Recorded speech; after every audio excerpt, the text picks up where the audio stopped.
Hola! Hey from Guatemala. I heard that at least some of you guys in Michigan felt an earthquake this last week, which is kind of crazy to me because that was about as strong of an earthquake as we felt towards the beginning of the semester. So congratulations to those who got to experience your first earthquake. It's pretty exciting, isn't it? So this last Wednesday, our group walked around and visited a number of different ruins with our professor. One of the coolest things that was there at these ruins was a small-scale model that is of Parque Central. Now this is back several years ago before they ever put in the sidewalks and the trees and made it look all beautiful. But you can still see the fountain and in this picture the palace that's on the side of the park. This week, I wanted to take just a little bit of time and talk to you guys about my breakdancing friends that I've been hanging out with all semester. Here in Guatemala, there are some really huge, strong stereotypes against people who do breakdancing. At least 90% of the breakdancing groups that are here in Guatemala are also gangs and they also deal with drugs. But this group of guys that I've been hanging out with, Crew 5010, aims to completely destroy these stereotypes. They fight against them on a day-to-day basis. So now I'm just going to talk to you a little bit about some of the lives of a couple of the guys that I know. So this is Mario. He dropped out of school at a very young age because he needed to work in order to provide money for his family. Because of his lack of education, he hasn't been able to get a very well-paying job. Nonetheless, he works really hard and sees breakdance as kind of a way that maybe he can break the circle of poverty that he and his family have been trapped in. This is Crocs. He works full-time during the week as a police officer here around Guatemala in different areas. On top of that, he's also studying full-time at the university levels to be an engineer one day. He sees the dance mostly as like a social event. It's a safe place where he can hang out with friends and not have to worry about being pressured for drugs or to do alcohol or anything like that. This here's Chino. He's incredibly funny and a real ball of energy and just a true gem.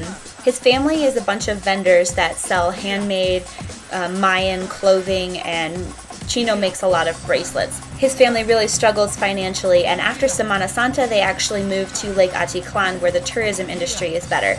So I haven't seen him very much over the course of the last month or so. He misses the crew a lot, because to him, they were more like family than anything else. This here is Yorman. He has one of the quirkiest personalities I know, and he just cracks me up all the time. Just about a week ago, he won a competition and he's now named the #1 breakdancer in the state of Zacatecas, which is in Guatemala. 2 days after I get back to the United States, he has another competition in the capital.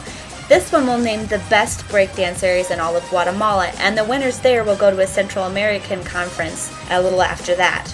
I'm a little sad I'll miss his competition. He really is one of the best dancers in our crew. For Jorman, breakdancing represents a world of opportunity. It means travel, it means a whole different kind of life. And this here is my friend Taz. Several years ago, early on in the development of this crew, one of the members helped kind of bring him out of the gang situation he was in and out of the drugs that he was doing, and helped set him on his feet. And this crew became his family, and dancing became his way to get out of the stuff that he was doing. It became an alternate thing to do besides drinking and doing drugs. So for him, breakdancing is a major tool that he uses to keep himself on the right track. You may have noticed that the names that I've been saying really aren't names that you would think are common in a Latin American country. And that's true. Each one of the breakdancers gets to choose their own name, and it becomes like their stage name while they're dancing, just like many other forms of art. I really love this crew. Every single one of them has become like a brother or sister to me during my time here, and I'm going to miss them more than I'm going to miss probably anything else here in Guatemala. I wish them all the best in the world, and I really hope that I get a chance to see them again sometime in the future. In order to explain the word for this week, I have to go a little bit into some of the Spanish language stuff. So if you've ever studied Spanish, you probably know that to say you like something, you say me gusta. But you would never say you like a person in that way, because by telling someone me gusta about a person, then you're basically saying you are physically attracted to that person, you think they're cute or whatever. So here in Guatemala, they have a phrase that says me cae bien. which literally means they fall well with me, is basically the closest translation, because cae comes from caer, to fall. So you're saying this person cae falls me very well.